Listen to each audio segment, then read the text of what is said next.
महाभागवतों के चरित्र सुनने से हमारे हृदय में विशाल भक्ति का प्रादुर्भाव होता है।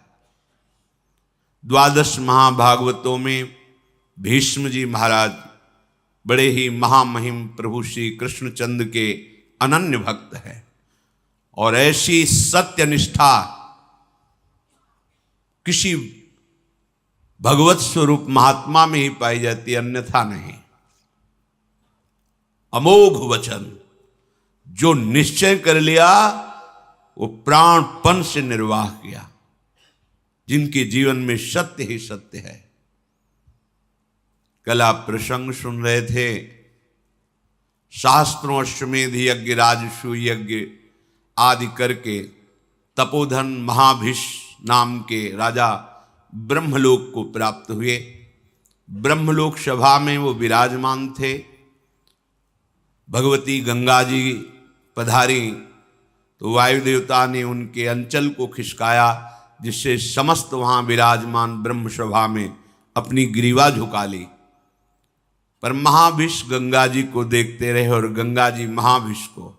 इसलिए ब्रह्मा जी ने उन दोनों से कहा कि तुमने ये मानुषिक वृत्ति धारण की, ये ब्रह्मलोक सभा में विराजमान के अंदर ऐसी वृत्ति नहीं होती, इसलिए तुम मनुष्य लोक में जाओ, मनुष्य बनो जाकर। पीछे वर्णन किया था कि ये सब गंगा जी का ही रचा हुआ विधान था, क्योंकि अष्टवसुओं ने वशिष्ठ जी के शाप से मनुष्य लोक में जन्मने की बात गंगा जी से प्रार्थना की थी कि मुझे और कोई साधारण स्त्री अपने गर्भ में धारण नहीं कर सकती, हे माँ आप कृपा करो और मुझे अपने गर्भ में धारण करो। तो गर्भ में धारण करने वाले पिता का चयन ब्रह्मलोक में विराजमान महाभिष के रूप में श्री गंगा जी ने किया। वही भूतल पर प्रतीप राजा के पुत्र महाराज शांतनु के रूप में प्रकट हुए ब्रह्मलोकवासी महाभिष राजा।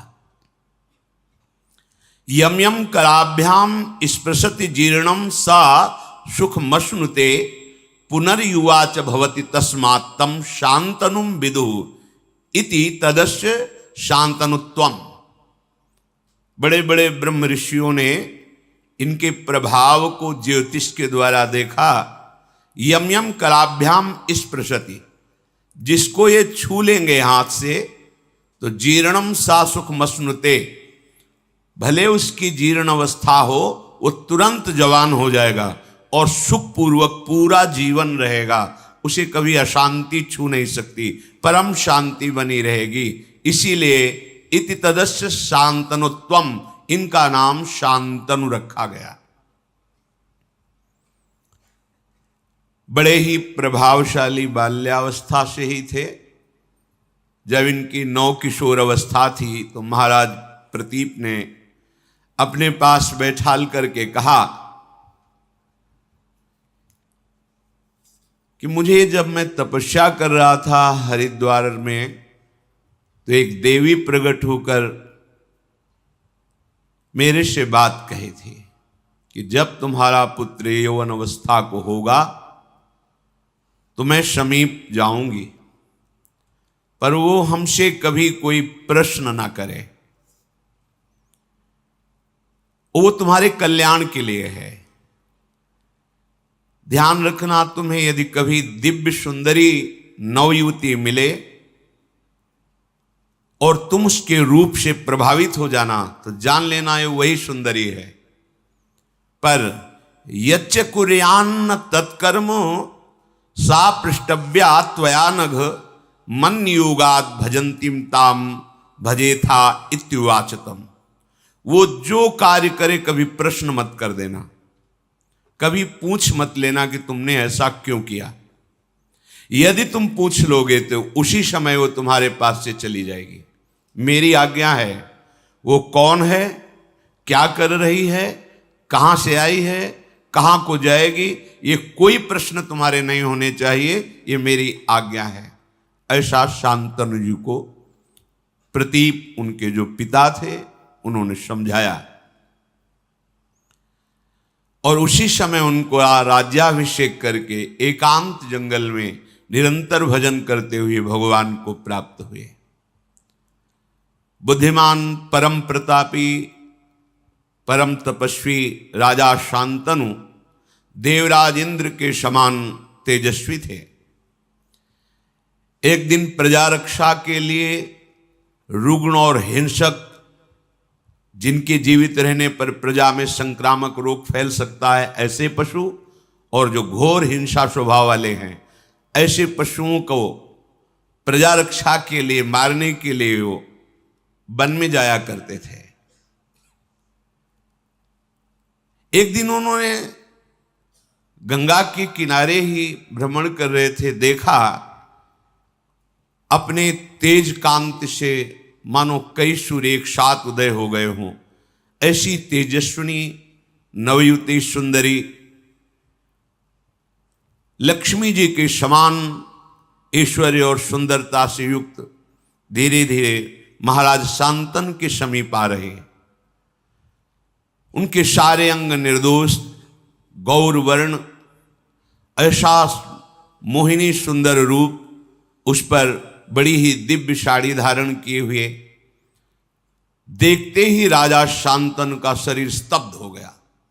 ऐसा रूप तो कहीं सुना भी नहीं था जैसा रूप देखा। आश्चर्यचकित हो गए। थोड़ी देर के लिए दोनों नेत्र अपलक हो गए, पलक झपना बंद हो गई, मानो मूर्ति खड़े हो। ऐसी दिव्य कांति, ऐसी दिव्य सौंदर्य सुधा समीप आकर के महाराज शांतनु की तरफ सांत्वना देते हुए बोले, आप धैर्य धारण कीजिए, मैं आपकी ही सेवा के लिए आया हूं।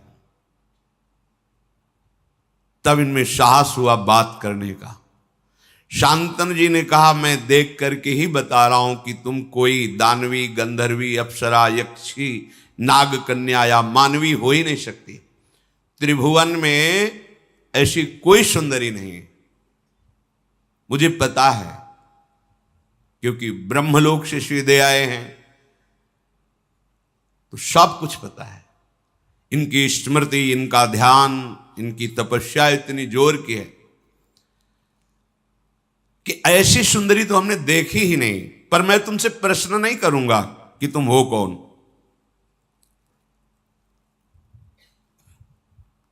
बस मेरी याचना है कि मैं आपका संग चाहता हूं।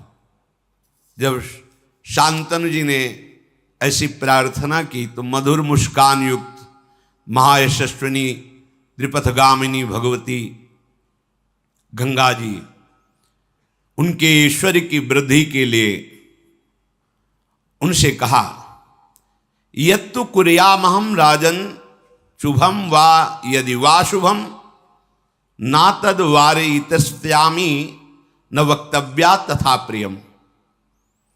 मैं आपका संग स्वीकार करती हूं, आप इस योग्य हैं, पर मैं कभी बुरा से बुरा करूं या भला से भला करूं, आप कभी प्रश्न नहीं करेंगे। कार्य में आप रोकेंगे नहीं, किसी कार्य में मुझे कभी अपरिवचन नहीं बोलेंगे। जिस समय अपरिवचन या कोई प्रश्न, उसी समय मैं आपसे विलग हो जाऊंगी। निश्चय मेरी ये शर्त है, यदि आप स्वीकार करें तो फिर मैं आपका संग स्वीकार करती हूं। तथेति सा सदा तूक्ता तदा भरत सत्तमो प्रहर्ष मतुलम लेभे प्राप्यतम पार्थिवोत्तमम। शांतनु जी ने कहा, तथास्तु, जैसा तुम चाह रहे हो वैसे ही हमारे आचरण होंगे, हम तुम्हारी शर्त स्वीकार करते हैं। महाराज शांतनु भगवती गंगा जी को रथ पे विराजमान करके उनकी राजधानी हस्तिनापुर में उस महल में जैसे देवराज इंद्र का महल, ऐसे महल, उसमें देवी गंगा जी को विराजमान किया। जितेंद्रीय महाराज शांतनु ब्राह्मणों को बुलाकर स्वस्ति वाचन कराया। जो पिता का आदेश जैसा था कि कुछ पूछना नहीं, कुछ नहीं पूछा, आदेश कर दिया शास्त्रीय विधान के अनुसार इस देवी से पाणी ग्रहण संस्कार मैं करूंगा। जो देवराज इंद्र के समान प्रभावशाली और महाभाग्यशाली, ऐसा कौन भाग्यशाली होगा जिन गंगा जी को भगवान शंकर मस्तक पर धारण करते हैं, त्रिभुवन जिनके नाम और आचमन अवगाहन से निष्पाप होकर भगवान की प्राप्ति करता है, जो मूर्तिमान ज्ञान वैराग्य और भक्ति का स्वरूप है गंगा जी, क्योंकि भगवान के श्री चरणों से इनका प्रादुर्भाव हुआ है। कैसा दिव्य सौभाग्य कि जिन गंगा जी का स्मरण अवगाहन दर्शन बड़े भाग्य से होता है, वही गंगा जी इनको अर्धांगिनी के रूप में प्राप्त हुई। महाराज शांतन ने शास्त्र मर्यादा के अनुसार पाणी ग्रहण किया। कुछ समय के बाद एक पुत्र प्रकट हुआ। बड़ा महल में आनंद उत्सव मनाया जाने लगा। अभी आनंद उत्सव हो ही रहा था कि देवी गंगा जी ने उस पुत्र को लिया और चल पड़ी अपनी धारा की तरफ, और वहां जाकर कहा, ऐ वत्स, तुम्हें पता होना चाहिए तुम वसु हो, वशिष्ठ जी के शाप से तुम मनुष्य लोक में आए हो, मैं तुम्हें ज्यादा यहां टिकने नहीं दूंगी, जाओ तुम अपने वसु स्वरूप को प्राप्त करो। ऐसा कह के अपनी धारा में डाल दिया, तुम्हें मैं शाप से मुक्त करती हूं। और बड़ी प्रसन्न मुद्रा में फिर महल लौट आए। महाराज शांतनु भारी असंतुष्टता को प्राप्त हुई कि प्रथम बालक और इसने हत्या कर दी बालक की, पर कुछ बोले नहीं। दूसरा बालक हुआ, वही प्रक्रिया। 7 बालक प्रकट हुए, 7 को गंगा की धारा में प्रवाहित कर दिया जीवित। जब 8वां बालक गर्भ में आया, जेवी लेकर के चले। अथैनामष्टमे पुत्रे जाते प्रहसतीमिव उवाच राजा दुःखार्तः परीक्षन् पुत्रमात्मनः। जेवी चली तो महाराज शांतनु पीछे से, ये क्या तू अमंगल कर रही, कौन है तू? ऐसी तो कोई मां नहीं देखा हमने सृष्टि में जो प्रकट होते हुए अपने बालक को नष्ट कर दे। मावधि कश्य काशीत किम हिनत्सि सुतानिति पुत्रग्नि सुमहत पापम संप्राप्तम ते सुगर्हितम। अय बालकों का वध करने वाली सुंदरी, तू कौन है? किसकी कन्या है? कितनी निर्दयी हृदय की है कि प्रकट होते ही बालक को मार देती है। अय पुत्र घातिनी, अब तुझे अपना परिचय देना होगा। बड़े क्रोध से युक्त होकर मार्ग रोक लिया, कौन है तू? बड़े शांत भाव से, पुत्र काम न तेहन्मी पुत्रम पुत्रवताम वर जीर्णस्तुमं वासोयम यथा स समय कृतः। अय पुत्र की इच्छा रखने वाले नरेश, तुम मेरा परिचय नहीं जानते, इसीलिए कटु वचन बोल गए। पुत्रवानों में तुम महाभाग्यशाली पुत्रवान हो गए। नहीं मारूंगी इस पुत्र को, क्योंकि तुमने टोक दिया, रोक दिया और मेरी शर्त भूल गए। मेरा समय समाप्त हुआ। जानते हो मुझे मैं कौन हूं? मैं त्रिपथगामिनी भगवती गंगा हूं। कोई पुत्र घातनी या कोई पापिनी नहीं हूं। हाथ जुड़ गए शांतन के। गंगा जी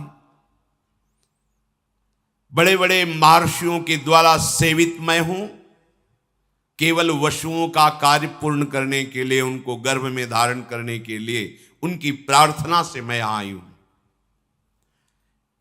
ठीक है, तुमने टोक दिया, ये 8वां पुत्र महातेजस्वी महाभाग देववसु है। वशिष्ठ जी के शाप से 7 तो मुक्त कर दिए, 8वें को तुमने रोक दिया, अब ये यही रहेगा, आजीवन मृत्युलोक में रहेगा।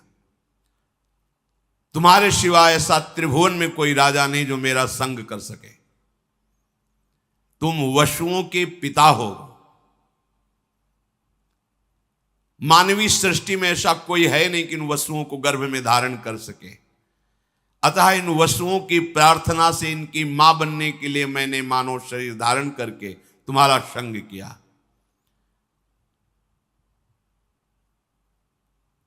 मैंने पहले ही कह दिया था वसुओं से कि तुम्हारे जन्म होते ही तुम्हें मैं मुक्त कर दूंगी। ये वसु हैं, कोई और नहीं है। मैं पुत्र घातिनी नहीं हूं, इनको शाप से मुक्त किया है।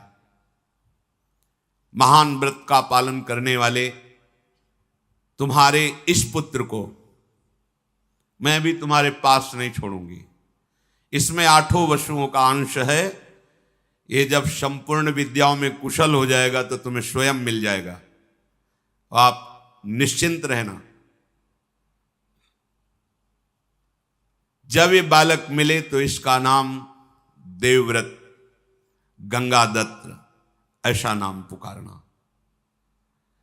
गंगा जी ने महाराज शांतनु को जो अपना परिचय दिया तो अवाक हो गए। मेरी पत्नी के रूप में भगवती गंगा जी थी। अगर पहले बता देते तो शायद उनकी साहस वृत्ति इतनी ना पड़ती।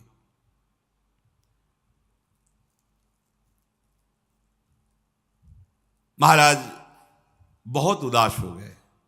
देखते ही देखते पुत्र सहित गंगा जी अंतर्धान हो गई। सासमा षोडशाष्टौ च चतस्त्रोष्टौ तथा पराः रतिमप्नावन स्त्रीषु बभूव वन गोचरः। 16, 8, 4, 8 36 वर्ष तक गंगा जी के वियोग में वहीं वन में ही अधिक समय व्यतीत करते महाराज शांतनु। वही गंगा जी का ध्यान, उन्हीं का स्मरण। भारी वियोग हृदय में हुआ, क्योंकि जब परिचय मिला तो अंतर्धान हो गई। 36 वर्ष। एक दिन विचरण कर रहे थे, देखा गंगा की धारा प्रवाहित होती हुई रुकने लगी। विचार किया कि ऐसा कैसे हो सकता है। आगे बढ़े तो देखा विशेष रूपवान, बलवान, आचारवान, तेजस्वी एक बालक अपने धनुष में प्रत्यंचा चढ़ाकर बाणों से गंगा की धारा को रोक दिया है। लौकिक अलौकिक समस्त अस्त्रों की कलाएं उसमें विराजमान हैं। बल, धैर्य, वीर, पराक्रम, महारथी वीरता, ये सब उसमें झलक रही। महाराज शांतनु ने देखा। महाराज शांतनु इतने आकर्षित हो गए, उन्हें पता नहीं कौन है। जब नजदीक की तरफ बढ़े तो बालक देख के ही अंतर्धान हो गया। बड़े विस्मय में पड़ गए कि ऐसा तेजस्वी बालक अभी तक हमने नहीं देखा जो बाणों से गंगा की धारा को रोक दे। बहुत चिंतित थे। इतने में देखा कि भगवती गंगा जी उस बालक को हाथ से पकड़े हुए सामने आई। बड़ा दिव्य रूप पहले से भी अधिक प्रकाशित गंगा जी का है, क्योंकि इनके संग के लिए ही अपने रूप की गरिमा को कम किया था, तब ऐसा रूप था। अब तो दिव्य रूप गंगा जी का। दिव्य अलंकारों से विभूषित देवी गंगा उस बालक को सामने लाई और कहा, ये वही आपका 8वां पुत्र है जिसके लिए आपने मुझे कटुवचन बोले थे, रोका था और मैं लेकर के अंतर्धान हुई थी। पुरुष सिंह त्रिभुवन में इसके समान कोई अस्त्र वेत्ता नहीं, शास्त्रों का ज्ञान रखने वाला और शस्त्रों का ज्ञान रखने वाला। इसे मैंने बड़ी दिव्यता से पालन पोषण किया है। यह अब आपका पुत्र है।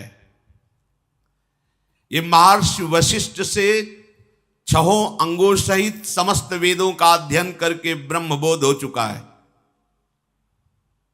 महाराज वशिष्ठ जी योग वासिष्ठ नामक पूर्ण ब्रह्मबोध कराने में समर्थ ग्रंथ है योग वासिष्ठ।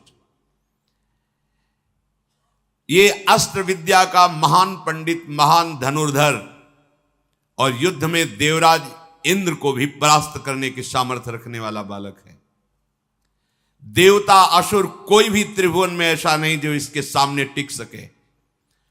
नीति को भगवान शुक्राचार्य जी से हमने शिक्षा दिलाई है और देवदानों वंदित भगवान बृहस्पति जी से इसने शास्त्र ज्ञान प्राप्त किया है। ब्रह्म ज्ञान वशिष्ठ जी से प्राप्त किया है। महाबाहु महात्मा ये पुत्र अंग और उपांगों सहित पूर्ण रूप से प्रतिष्ठित है। जमदग्नि नंदन महर्षि भगवान परशुराम जी का ये शिष्य है। अस्त्र विद्या में उनके समान ही है। मैंने पूर्ण करके इस पुत्र को तुम्हें दिया है। राजधर्म, अर्थशास्त्र, मोक्ष धर्म, समस्त धर्मों का ये महान पंडित है, ज्ञानी है। जाओ, ये तुम्हारे कुल की कीर्ति का वर्धन करने वाला होगा। अभी कुछ बोल ही नहीं पाए थे महाराज शांतनु की देवी गंगा अंतर्धान हो गई।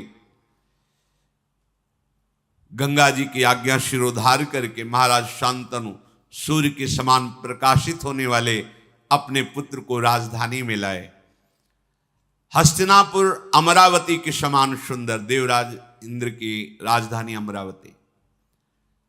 जे ही संपूर्ण प्रजा को पता चला कि शांतनु का अष्टम पुत्र जो गंगा जी ले गई थी वापस आया है, संपूर्ण प्रजा में आनंद की लहर दौड़ गई। बड़े ही सौम्य स्वभाव महात्मा, गुणवान, ज्ञानी, नीतिज्ञ, शास्त्रज्ञ, शस्त्रज्ञ ऐसे युवराज को प्राप्त करके शांतनु जी को बहुत सुख हुआ और विद्वान ब्राह्मणों को बुलाकर युवराज पद पर अभिषिक्त कर दिया। अति पराक्रमी पुत्र को प्राप्त करके पिता शांतनु को अपार सुख हो रहा है कि अब मेरा जीवन आनंद में, राज्य भारे संभालेगा और अपना जीवन में भजन करके समाप्त करूंगा, क्योंकि अब कोई कामना नहीं रह गई। पर सावधान रहना चाहिए, साधक को सावधान रहना चाहिए। हृदय की स्थिति ऐसी होने पर भी कि मेरे पर कोई कामना का प्रभाव नहीं पड़ेगा, ऐसा कभी नहीं सोचना चाहिए। जब तक शरीर में श्वास है तब तक साधक को कभी अपने को सिद्ध समझकर मनमानी बर्ताव नहीं करना चाहिए, क्योंकि जिनके चरणों का आश्रय लेकर तुम चल रहे हो ये उनका प्रताप है। अगर अहम आ गया तो उन्हीं के चरणों की शक्ति से बलवान माया है। माया शक्ति भगवान की है, किसी और की नहीं है। तो परास्त होने में देर नहीं लगेगी। किसी और की होती तो परास्त न कर पाती, पर जैसे मम माया तैसे ममैवांशो, बराबर का खेल है। अगर अहंकार कर लिए तो गिर जाना पड़ेगा, या इतना विश्वास कर लिए कि अब मुझे कोई परास्त नहीं कर सकता। नहीं, यही डर ही डर हरिवंश हित, जिनो भ्रमय गुण सलिल पर, जिह नाम न मंगल लोक त्यों, सुहरिपद भज न विलंब करे। डरते रहो, कभी कोई हमारी वृत्ति को चुरा न ले। जो एक एक वृत्ति हम अपने आराध्य देव श्यामा श्याम के चरणों में समर्पित करते हैं, उसे कोई चुरा न ले। महाराज शांतनु पूर्ण काम होकर युवराज पद पर वो विराजमान, और सब शास्त्रों का शस्त्रों का ज्ञान, बड़ी प्रसन्नता है। आगे चलकर ये सम्राट पद पर बैठे और अब वो एकांत सेवन करने लगे।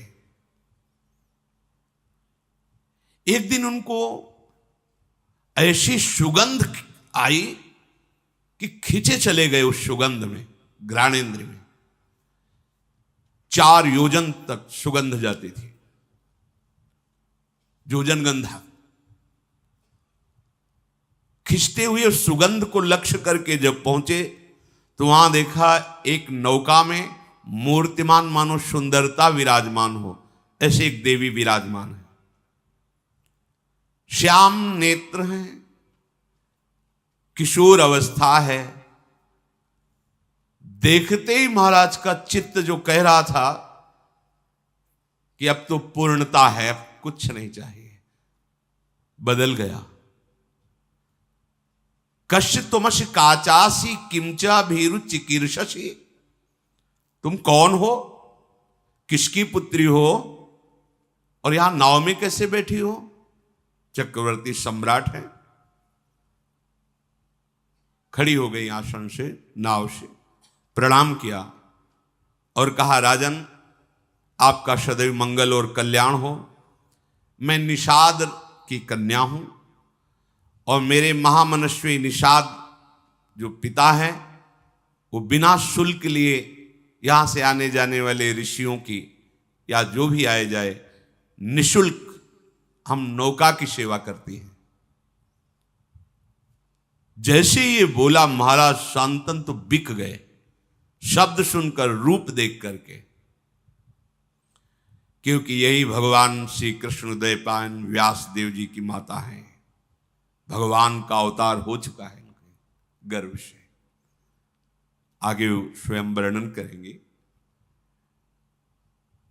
अभी नौ यौवन अवस्था में प्रवेश हुआ था कि भगवान पाराशर जी नदी से पार जाने के लिए नाव में बैठे तो मस्तक पर देखा कि इसका तो संयोग है और इसके गर्भ से मेरे अंश से भगवान का प्रादुर्भाव होने वाला है। भगवान व्यासदेव जी भगवान श्री हरि के अवतार हैं।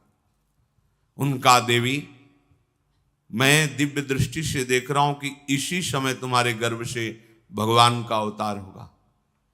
उनका भगवान अभी तो मैं यौवन अवस्था को भी प्राप्त नहीं हुई हूं। तत्काल उनके अंदर यौवन अवस्था का आविर्भाव हो गया। भगवान मेरे शरीर से मछली की सी दुर्गंध आती है। तत्काल योजनों सुगंध से आकृष्ट, अभी आए ना महाराज शांतम, सुगंध ही सुगंध। महाराज दिन का प्रकाश है, भारी कोहरा पैदा कर समर्थ भगवान पाराशर जी।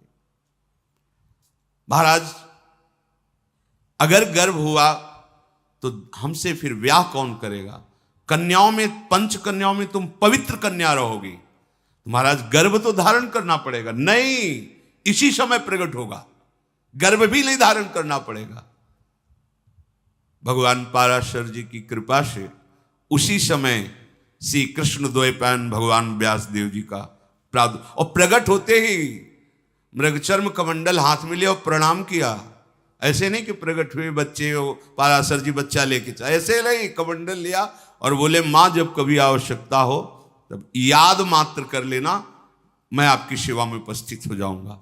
श्री कृष्ण द्वैपायन भगवान व्यासदेव जी की मां है।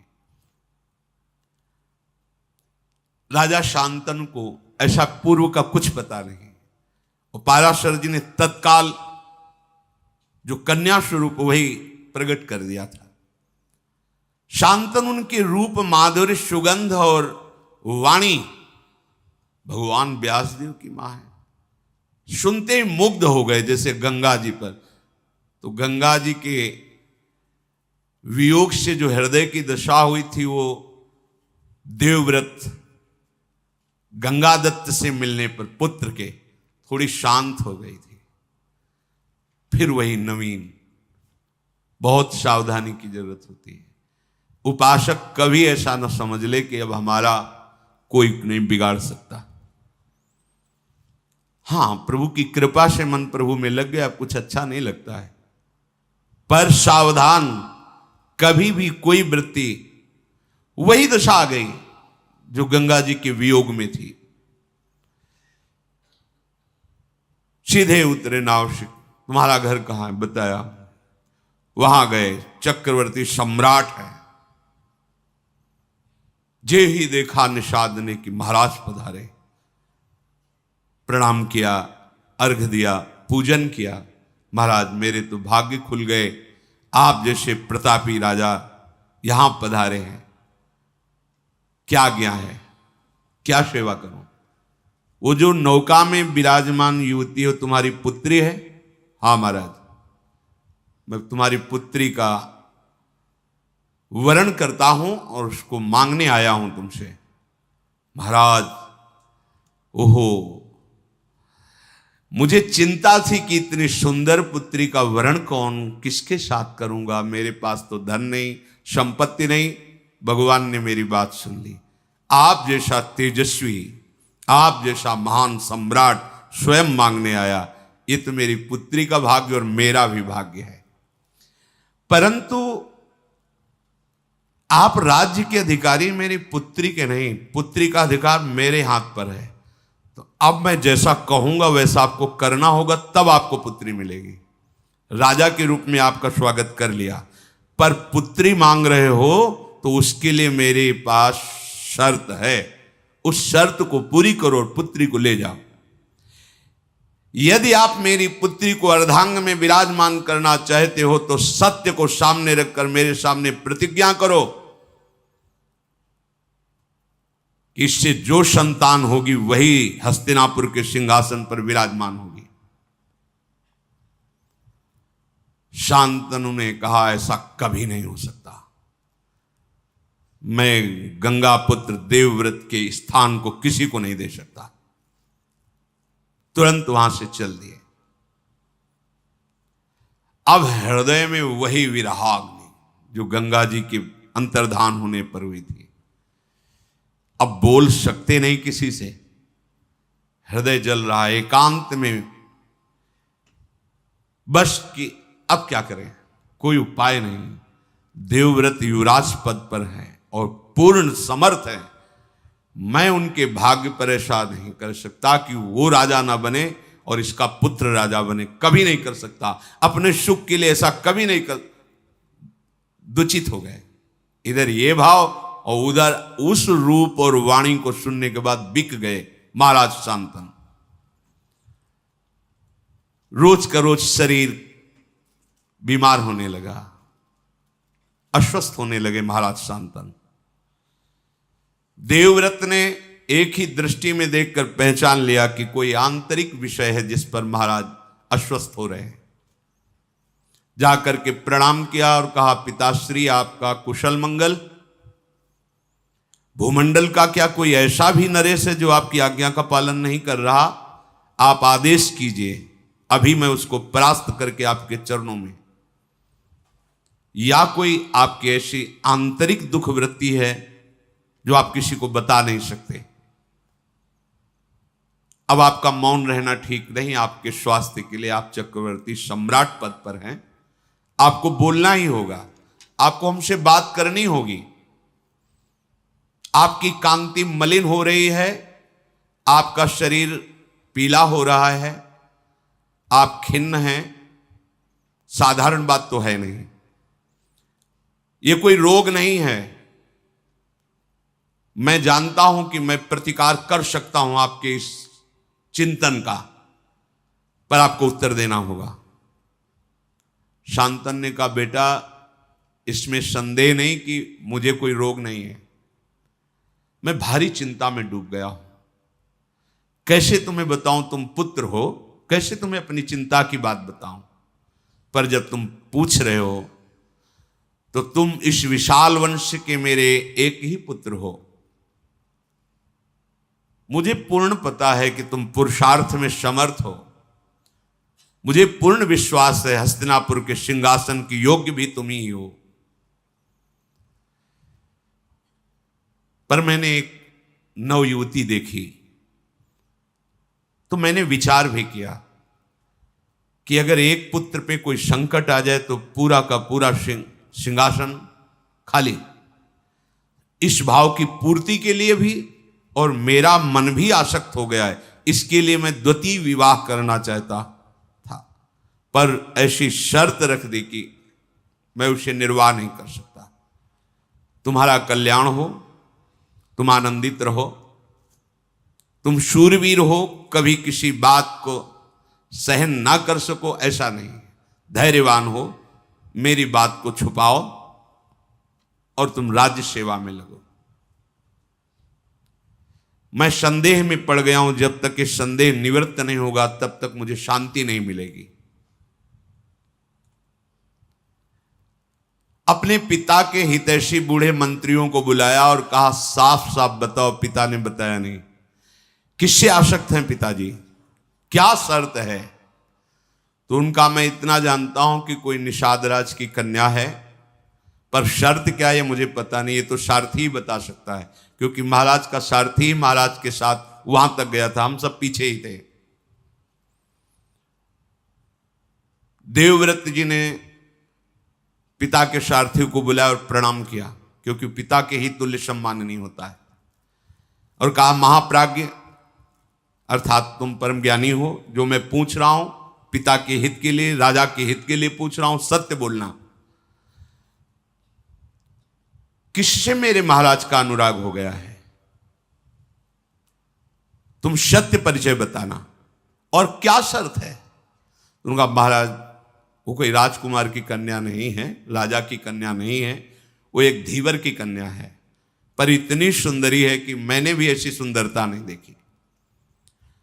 आपके महाराज ने जाकर के मांगा स्वयं कि मुझे पत्नी के रूप में वरण करने के लिए अपनी कन्या दे दो, तो उसने शर्त रख दी कि इसके गर्भ से जो पुत्र होगा वही हस्तिनापुर का सम्राट पद स्वीकार करेगा।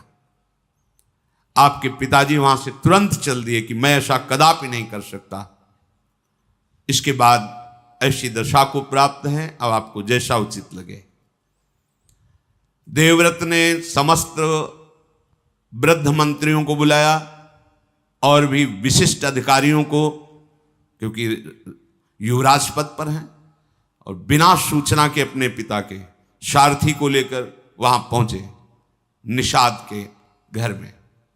जो ही निषाद ने देखा कि देवव्रत अपने मंत्रिमंडल के साथ पधारे हैं, विधिवत पूजा करके पृथ्वी पर माथा रख करके प्रणाम किया और कहा, आज मेरे भाग्य खुल गए कि आप गंगा पुत्र देवव्रत हमारी कुटिया में पधारे, अहो भाग्य। उन्होंने कहा, यहां मैं पूजा स्वीकार करने नहीं आया, याचना करने आया हूं। क्या शुल्क रखा है आपने अपनी पुत्री के लिए? जो भी चाहोगे मैं तुम्हें दूंगा, पर मेरे पिताश्री के लिए तुम्हारी ये कन्या चाहिए। महाराज, वो तो स्पष्ट मैंने कह दिया था कि हमारी पुत्री के गर्भ से जो पुत्र होगा वही राज सिंहासन पर बैठेगा। और महाराज शांतनु के आप अकेले पुत्र हैं, शस्त्रधारियों में श्रेष्ठ हैं, आपके सामने कोई टिक नहीं सकता, मुझे पता है। तो भला मैं अपनी पुत्री के पुत्र की रक्षा के लिए ऐसा वरदान क्यों ना मांगूं? कहीं आपकी भ्रकुटी बिगड़ गई तो? ये कन्या मेरी नहीं है, ऐसा मत समझना कि निषाद की कन्या है। ये आर्य पुरुष की संतान है, ये गुणों में आपके समान है, जन्म भी आपके समान ही महापुरुषों से हुआ इसका। मछली के उदर में सत्यवती जी को निकाला था निषाद ने, इसीलिए पिता कहे गए। सत्यवती की योग्य अगर भूमंडल में है तो केवल महाराज शांतनु ही है, मुझे पता है, पर मैं बिना शर्त के नहीं दे सकता। इस शर्त का तुम्हें पालन करना होगा, क्योंकि मुझे पता है यदि आप गुस्सा हो गए तो आपका शत्रु चाहे गंधर्व हो या देवता हो या कोई दैत्य हो, आपके सामने टिक नहीं सकता। फिर सत्यवती का बालक अगर कोशिश भी करेगा तो राज सिंहासन के समीप भी नहीं पहुंच सकेगा, क्योंकि आप जैसा महारथी है। इसलिए मैं अपनी पुत्री नहीं दे सकता जब तक आप या आपके पिता ऐसा वचन नहीं देते।